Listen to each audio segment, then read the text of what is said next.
It's another beautiful day. Thank you for joining us on another episode of the Women Series where we capture developments and stories that impact women. I'm super excited about this episode. And if you're just joining us, this is the June series where we're looking at the role of women in driving a stable political system. Like I said the other time, I'm super excited about today's conversation because this is the first time I'm meeting someone that happens to be a fellow alumnus of the University of Ibadan. So you might just want to guess who that person is, but I'll let you in on who my guest is. So for today's conversation, we're talking about the untold stories of women in Africa, untold stories of women in politics, women in Africa, and how it has shaped or where their gender has been put to test. My guest today is a Nigerian lawyer, a former ambassador to Zambia and Malawi. Yes, right, I'm right. Zambia to Malawi. And of course, a commissioner of Women Affairs in Ogun State.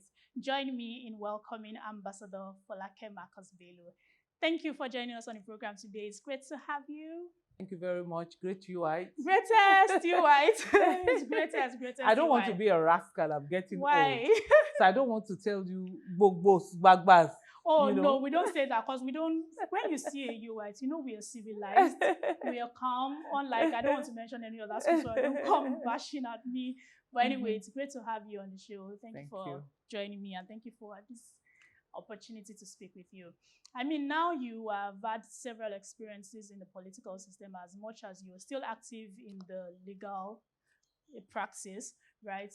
And quite a number of times they try to say that background experience, have a way of reflecting in our achievements, right? So for you, would you say that did your background inform your decision into going into politics?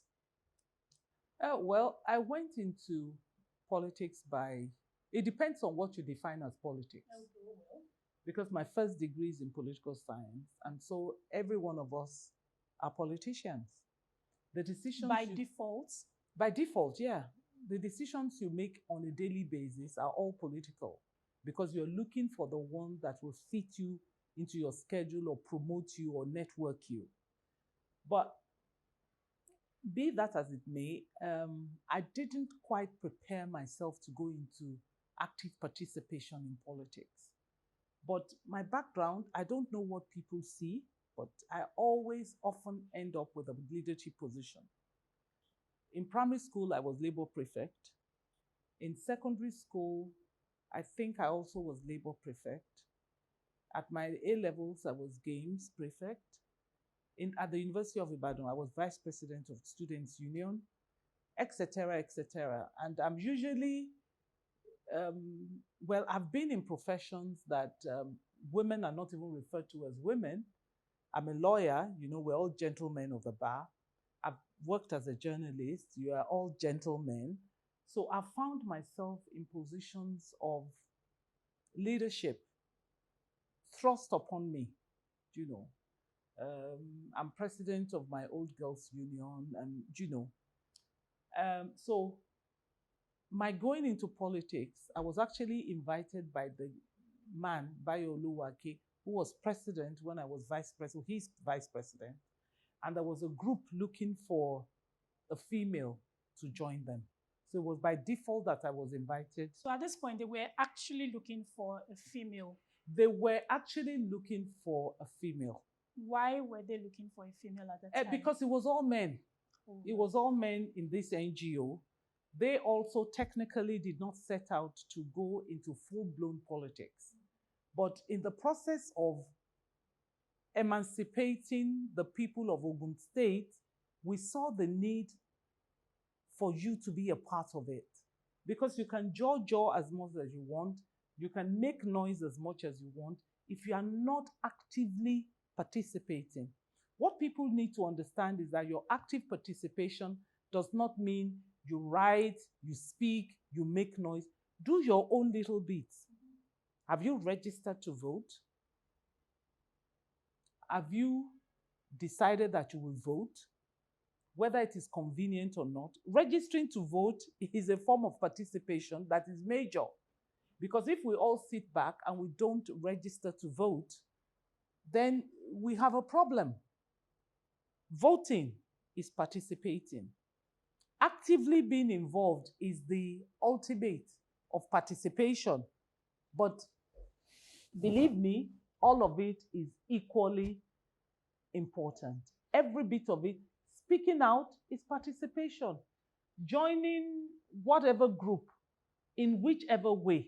Actually canvassing to get people to register to vote, canvassing to support a candidate. All of it is, it all goes towards a goal. And all of this is very, very important participation. So maybe we should give the credit to my parents who raised me up to believe in myself, not to see that I'm a girl or or boys are superior to me. I grew up in the midst of boys. I wasn't discriminated against as a child. I climbed trees, I played football, I did everything the boys did. And they also played with me in return with the dolls, and using our imagination to carry out all sorts of plays. So I come from a family where you're allowed to be who you are. You're allowed to know that I have a voice, I'm a human being, and I can hold my own in any society. So kudos to my parents. I think that's very much important while raising up a child, because the foundation, the background really, really matters. So you can imagine if you've been curbed right from childhood, it probably might have affected you. Oh, but it does have its own challenges. Some people see me as a tomboy. Some people see me as too strong. But that is who you are. That's what every human being should aspire to be. You must be confident, you must be strong, you must be able to hold your own. Because for me, I always say, at the end of the day, when we write exams in universities or we go for interviews, nobody's going to say, oh, you're a woman, answer question A to B, you're a man, answer C to D. Or when they are marking your scripts, they're not going to say, oh, Taiwo is a woman, Folake Kunle is a boy, so let's grade them. No, we face the same things. We face the same thing. So it is about time that mothers, caregivers should raise their children and their wards to be confident, to be who they are. Your generation is making a good difference of it, because you all fight out there in the same space. Nobody discriminates against you. But I hardly have come across serious discrimination in the political space. Right, and I think that is why these conversations like this are quite important at this time, because you find out that women are leading in private sectors, women are leading in other businesses and whatnot. But when it comes to this particular parts, there is a wide margin. The gender parity lack of gender parity is very much. Let me tell you why obvious. There's a large margin. There's a large margin because of our cultural beliefs. A woman should be seen and not heard. Even top men that you see, a lot of men cannot handle a strong woman. A lot of men are timid when they come in contact with a strong woman. So when you're a strong woman, you get discriminated against a lot. Oh, she's coming to take over, she's coming.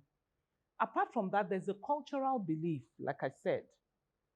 So every woman wants to be married. Every woman wants to have a home. Every woman has been raised, most women have been raised to listen to their husband with their hands behind their back. It's not a partnership. You go there and you worship your husband. So it is difficult for most men to allow their wives in the public space, at least in Africa, most particularly Nigeria. Forget about what they preach. A woman in politics, most women in politics in Nigeria find themselves single or nearly out of the house because the meetings are nocturnal, the relationships can be intense, and so you get labeled, oh, she's going on with this one and she's favorite of this one, and of course the financials. Women in Nigeria and generally in Africa were not as wealthy as the men. We don't have the same economic opportunities. Even in the economic space, how many women own factories? How many women own oil blocks? How many women own big businesses?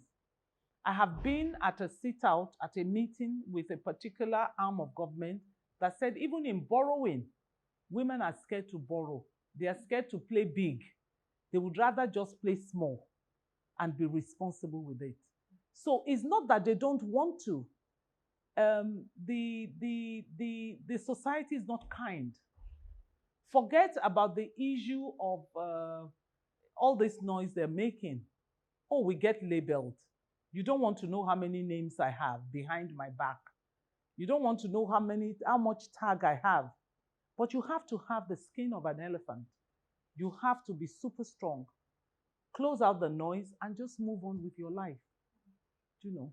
I love the fact that you've let us into a little bit into, some of your untold stories, some of the things you've experienced. So part of the untold stories of women in politics would be an experience you had as an ambassador and also as a commissioner. Could you share some of these experiences and challenging days? And at what point did you feel like your gender was put to test? Well, the first thing, let me tell you, and that one I enjoyed a lot. People come in, they want to see the ambassador. They just assume automatically it's a man. When you hear someone is an ambassador, the first thing that comes to most people's head is, oh, I'm going to see a man. So they come into your office and say, they didn't tell me you were a woman. Really? So and they say that to your face? Oh, yeah. Oh, yeah. Oh, yeah. Not talking about your competency or otherwise. It's just that they have it behind their mind that it's got to be a man. You know, when you are in the public space as a politician, as an appointee, as an office holder, you have to have your wits about you all the time. What do I mean by that? You have to be conscious of yourself. You can't let go. You have to constantly remind yourself of who you are and why you are there. Now, I have come to the conclusion that presidents and ambassadors are referred to as excellency because I had an experience. While I was in office, a young Nigerian got into trouble and wanted to see me. And I said, no, I ran an open door policy. I said, come on in. And he came in, and he provoked me. There was nothing he didn't say about our beloved country. There was no adjective he didn't use to describe ambassadors. And he went on and on and on. And my officer said, no, why don't you let them? He said, anyway, he provoked me. I got up. I was about to slap him until my officer shouted, Your Excellency. So that brought me back to consciousness. Do you understand? So you are constantly challenged, whether you're a man or a woman, particularly a woman. And no matter what you have in terms of intellectual capacity, they still believe that you are not as good as a man. So you have to put in double effort as a woman to show that you're competent, to show that you can do it, to show that you are just as knowledgeable. I have 4 degrees, and I'm sure that there are lots of women who have degrees, who have competence, who have experience. You know, I have been lucky in that I have varied and wide experiences. I've had student union politics. My mother was an entrepreneur, so I grew up in the market space, so I know the street politics. You know, I got out, I worked in the private sector, so I know a bit of office politics. I run my own businesses, so I know how to deal with workers. And I have experiences in Africa. I've dealt with presidents in Africa. So the experience counts. And women do take their work very, very seriously. Their responsibilities very, very seriously. You have to remember that as women, we are the ones that are trained in the management of the home. From the time you're born, you go with your mother to the market, you learn how to haggle, you learn how to discuss, you see fights in the market, you already learn the art of peacemaking, you are trained, blah, blah, blah, blah, blah. So that is why women usually make the better administrators. Right. That was a robust, I mean, quite robust answer to that question. Now, the UN SDG Goal 5 is expected to ensure gender equality and uplift women and the girl child socially and economically. Now, but yet we have like 6% of this in the Nigerian parliament as women. And then looking at Africa at large, we experience 16 out of 75 parliaments are being headed by women. Would you say this is adequately representing Nigeria's legislative houses? And if not, what can be done to improve the situation? Definitely not. 6/75 times 100, the percentage is unimaginable. My maths is not so solid, but I think that's 2/15, which is one. It's just not it. What do we need to do? Politics is not cheap in terms of time, in terms of finances. The women don't have the financial muscle to do it. And when a woman has achieved a certain level of status, she would rather sit in her comfort zone and not want to be ruffled. Apart from that, culturally, women are battling every time with, should I keep my home or should I go into full-time politics? What about my children? What will the world think about me? If a scandal breaks out about me, if people have their opinion, and they are justified. That's what I want to tell you. You are asking me this interview for you to know what is responsible for that. Yes. I told you earlier, I have different names.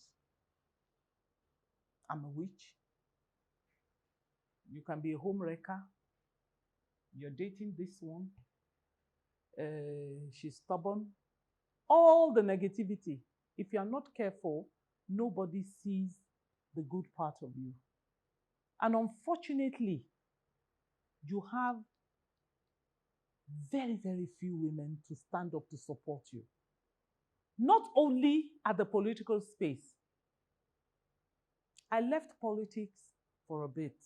When I came back from being ambassador, I first of all went back to the university to take a master's in international peace and conflict resolution to rest me, to let me get back into the Nigerian system and to understand it. Oh, the backlash was a lot. Why is she going to take masters? You understand? That's one. Then, when I left masters, of course, because I had gone out to serve in different capacities, my legal practice went down. I wasn't there to run it. The clients won't come back. Oh, we don't want to deal with a politician. And you don't blame them. They want to be on the right side of government. So whatever career you had before you left will be affected. And so, no income from politics, no income from legal practice. I decided to go back to my family tradition of being an entrepreneur. As I speak to you now, banks deal with us very, very, very, very carefully. As a matter of fact, they say they have a CBN policy, which I'm hoping to fight, which I'm hoping to go to CBN and sort out with them. They said they call it PET, politically exposed PEP. Politically exposed persons are not entitled to any loans, no matter your business idea, because you are seen as being too connected and too strong, just in case you don't pay. I have faced that now for close to 10 years. So when we are talking of corruption in Nigeria, what do you expect politicians to retire into? Meanwhile, we have someone who has been a speaker of the National Assembly, who went into politics, fought this PEP nonsense and got some money, and he's doing too good. I think he's into mat making and he's exporting the mats. But he's just one in a million.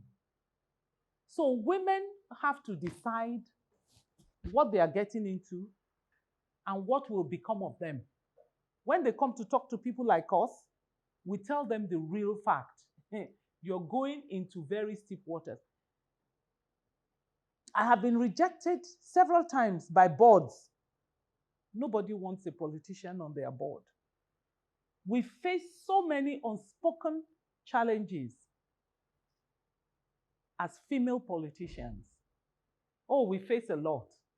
Because we stand out. But I'm sure that there are women out there who can do it and who we're encouraging to do it. We started an organization called We the Women, and we're looking and encouraging everyone, not only women, but particularly women, to register to vote, and to participate in any form. So we're trying our best, but it's tough. You've talked about quite a number of things now, and I'm wondering, how did you deal with all of these things emotionally? Maybe sometimes you put off tough skin when you come outside, but indoor, how do you hold yourself? What do you tell yourself? How do you encourage yourself? I mean, if there is, you expect that some women should actually, you should be able to lean on other women for support or any other thing, but these same people are not there at that particular time you need them. Emotionally, how do you get yourself up every morning and be like, I'm still going to... You know the famous saying, the rich also cry. Yeah. The strong also cry. So sometimes you go indoors. I've been at a party before where they were describing me. They didn't know I was seated next to them. They were talking and gossiping about me. What they had to say was horrific, to say the least. And I got up and I said, you were talking about me. They wanted to collapse. And I walked away. So there's so many challenges we face, but we must remain undaunted. And I'm glad many more people and many more women are getting interested in coming into the political space. Yeah. They shouldn't be discouraged. They should not, under any guise, be discouraged. We have to keep marching on. We are over 60 now, age of retirement. We are looking back, left, right, and center, looking for the young people to come and take over. But they're already giving up on the country. But you people, you must not give up. Quite sad. We're hoping that we'll be able to have a conference or a seminar that will, in the physical, we're waiting for COVID to disappear, where you can network and meet women. You have to learn the art of politicking. It's not enough for you to wake up one day to say, I'm going into politics. You have to seek out a mentor. You have to get a godmother for a woman, just like they get godfathers. You have to, the aspect of godfatherism and godmotherism doesn't have to be negative. Do you understand? It's not negative. It depends on how it is used. There's hardly anybody in any top position in the world, I stand to be challenged, that didn't rely or lean on somebody who has been ahead of them. So you're not going to play politics without learning the art of politics. The art of politicking is full of many pitfalls. Even people like Mrs. Clinton, even like Obama's wife, they have stories to tell. It's full of landmines. But if you have a mentor, someone you can run to say, I want to do this, how do I go about it? How do I do this? Do you think this? Do you think that? A few of us are also coming together. We're still working that out to try and create a trust fund for women who want to go into politics. Not only waiting for them to come, but even us as a group seeking them out to say, oh, Fumi is competent. She is popular. Fumi, why don't you go into local government chairman? We'll support you. But right now, with all the violence, can women deal with it? With all the problems that are in Nigeria now, nobody's thinking of the woman and nobody's thinking of the children. And when all these problems arise, The women are left holding the babies. The men are gone. So we are an integral part. They must always remain. But I don't believe in this policy of they're reserving 30% for women. We are reserving 50%. No. Give us a level playing field. Let everybody play. Let us play. Let's play our cards Let straight. us play. And the truth of the matter is that the joy for me is that at least women are getting appointed. Whether you are appointed or whether you are elected, just serve this country. Serve this entity called Nigeria. Now, that brings me to a particular question. You just mentioned appointments and election. Why is it that with regards to Nigerian politics and its public institutions, we have seen more of female appointments rather than the other side having to contest for a particular... It's easier to... Yes. It's easier to... So why do we have that? No, it's easier to contribute when you are... It's easier to get in as an appointed person. It's easier. Why are we not being given... Let everybody play their cards the way it is? Why do we No, some people have to be appointed anyway. Yeah. The president has to create his team. The governor has to create his team. Local government chairman has to create his team. You are given the opportunity in a democracy. They give you officers to work with, and then you also have the opportunity to say, these are the people that I want to form my team. These are people I believe can work with me, you know. But the important thing is whether you are elected or appointed, once you have a foot in the door as a woman, you must look back and check how many women you are carrying along with you. How many women have you encouraged? How many women are looking up to you? How many women are after you? But it's tough because you have to have the finances. If you check, it's not cheap in any currency to go into politics. It's just that in other climes, they are better organized and the funding and the financing is more available than in Nigeria. So let's take this final question. I think you've talked about godmotherism, yes, which the same way we have the godfatherism. Yes. And then I'm very much aware of a certain body in Zambia where you were at some point, the Zambian National Women's Lobby, which focuses on increasing female representation in elected positions. Now, are you aware of any influence? Are you aware of its influence in the Zambian politics? And if we do not have such in Nigeria, how can we incorporate that? I mean, you've talked about certain groups, but when it comes to being active, how can we have such in Nigeria as well? Well, you see, you have to know for a fact that different countries have their different histories. Zambia and the whole of Southern Africa have had a different kind of history from us in their liberation movement.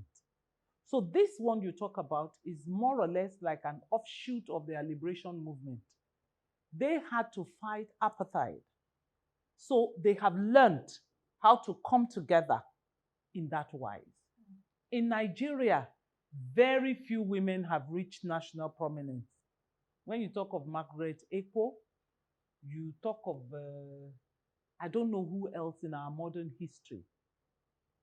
The men were in charge of our nationalism, and the women stayed home to take after and look after the babies.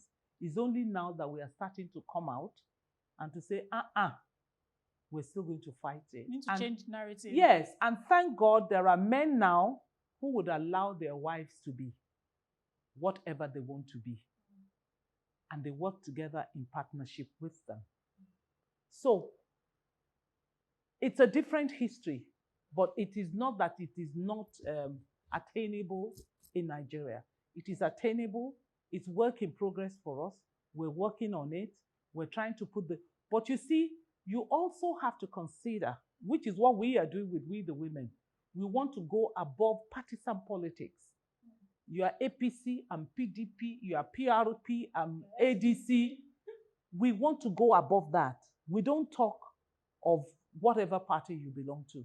We talk of the fact that you're a woman, you'd like to participate in politics, come on board. Let's discuss it. Let's see Let all of you go and try. I am dreaming, and I'm going to work towards it. By God's grace, we'll have 2023 in this country. I'm going to work towards it with some other women who are joining me to say that for every position, president, governors, that would be impressive. We will bring out the women, whether they pass or fail. At least let's do one on one. Let's have it. Let's have it. Because we're looking forward to it. And it is impossible to have an all-women political party. The Electoral Act does not allow it. Or else we would have gone to register our own female political party. But the Electoral Act does not allow that. We have looked at it. So it still has to be a mixture of men and women. But hopefully we will get, just like, I should ask you, why is it that the young people are not coming out? We seem to have the same problem as the young people. You understand? You want to mind your business, you want to achieve your fame and your money and all of that. But see what is happening. If we all don't wake up and decide that in any capacity, my takeaway for you is participation doesn't mean putting up posters only. You must participate, the cameraman must participate, everybody must participate. Either when you register to vote, that is a participation. When you actually sit down and you are determined to vote, that is participation. When you get everybody around you who is above 18 to register to vote, that's participation. Giving money to somebody who is going, words of encouragement, that's participation. But so we should get it out of our head that participation is only when you put out a poster. It's their business, they are participants. We are all participants. And this, to our country. Yes, this is what will happen if we all don't get up and participate. We keep having the same story over and over. It will be over and over until we all rise up and are determined to participate actively, to be heard, and to be active. Hopefully everyone out there is inspired as much as I am inspired. I mean, your struggles are quite... It's ongoing. Anyway, it's ongoing. We won't give up. We won't give up. I think that's the one. We're encouraged. When they close the door, we break the ceiling. We're encouraged that we have people like you that have gone through that. So you're still standing. Nothing has happened to you. So definitely, their challenges are normal. It happens. But how do you surmount it is it's the big question. And I'm sure you've talked about how you surmounted yours. You kept encouraging yourself and you pulled through. By the way, we have this beautiful painting behind me that I've been staring at all through. Could you tell us, like a bit story of... I'm a great collector of African art. And this painting here, I bought in Zambia at an exhibition that was mounted by the United Nations for immigrants from Angola, I think. There was war, and they came as refugees to Zambia. So in the camp, a few of them came together to make this painting, which tells their story. They're looking for justice and peace. That's the United Nations symbol.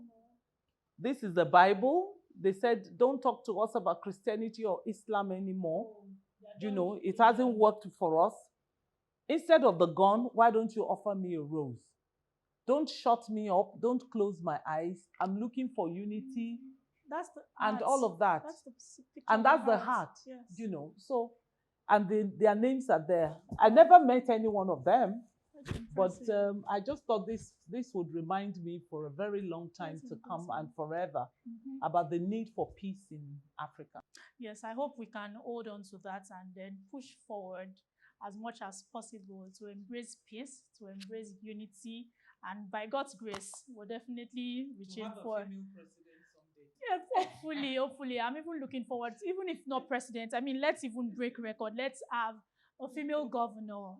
That would be a groundbreaking history in Nigeria. And on this note, we end this very interesting conversation on Women Series. Thank you for joining us, and thank you to our esteemed guest for being a guest on Women Series program. It's great to have you.